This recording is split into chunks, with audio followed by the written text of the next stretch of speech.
जय श्री कृष्ण। भगवान कृष्ण की कृपा सदा सर्वदा आप पर बनी रहे। आप सभी को सफला एकादशी की हार्दिक शुभकामनाएं। साल 2024 में सफला एकादशी का व्रत गुरुवार के दिन रखा जाएगा। गुरुवार और एकादशी दोनों ही श्री हरि विष्णु को बेहद प्रिय हैं। ऐसे में साल 2024 की आखिरी एकादशी बहुत ही महत्वपूर्ण मानी जा रही है। कहते हैं सफला एकादशी का व्रत सभी कार्यों को सफल करता है। अब सुने सफला एकादशी की व्रत कथा। प्राचीन समय में चंपावती नगरी में महिष्मान नामक एक राजा राज्य करता था। उसके 4 पुत्र थे। उसका सबसे बड़ा बेटा लुम्पक नाम का था। वह बड़ा ही महापापी और दुष्ट था।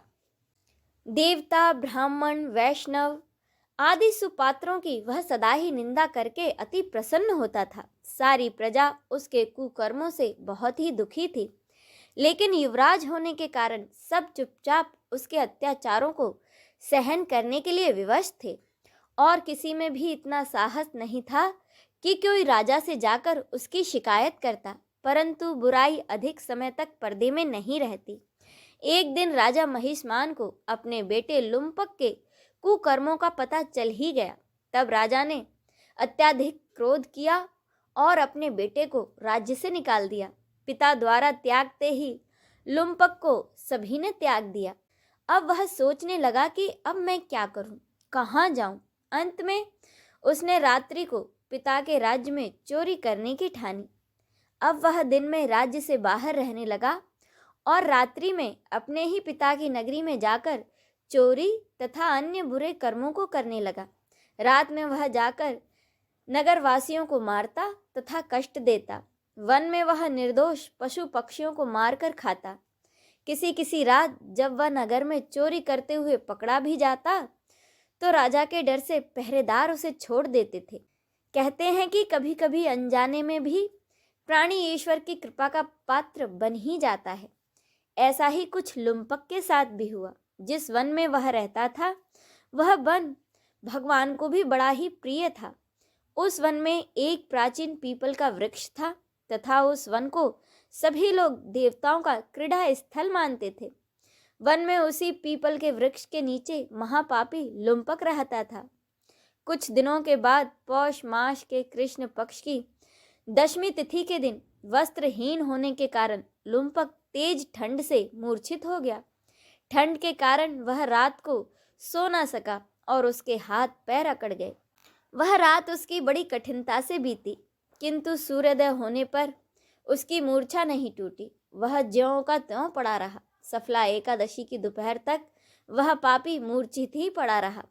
जब सूर्य के तपन से उसे कुछ गर्मी मिली तब दोपहर में कहीं जाकर उसे होश आया और वह अपने स्थान से उठकर किसी प्रकार चलते हुए वन में भोजन की खोज करने लगा।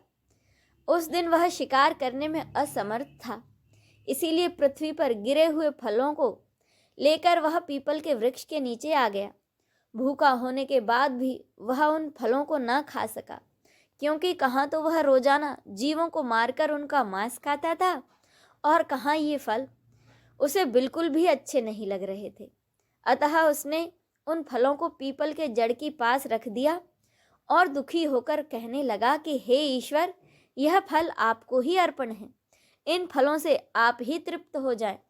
ऐसा कहकर वह रोने लगा और रात को उसे नींद न आई। वह सारी रात रोता ही रहा।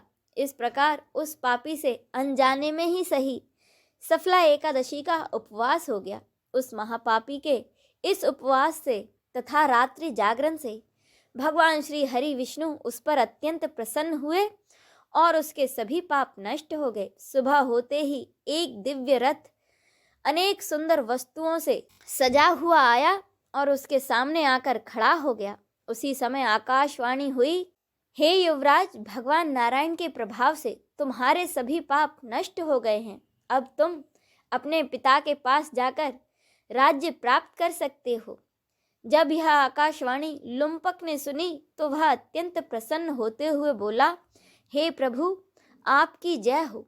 ऐसा कहकर उसने सुंदर वस्त्र धारण किए और फिर अपने पिता के पास गया। पिता के पास पहुंचकर उसने सारी कथा अपने पिता को सुनाई।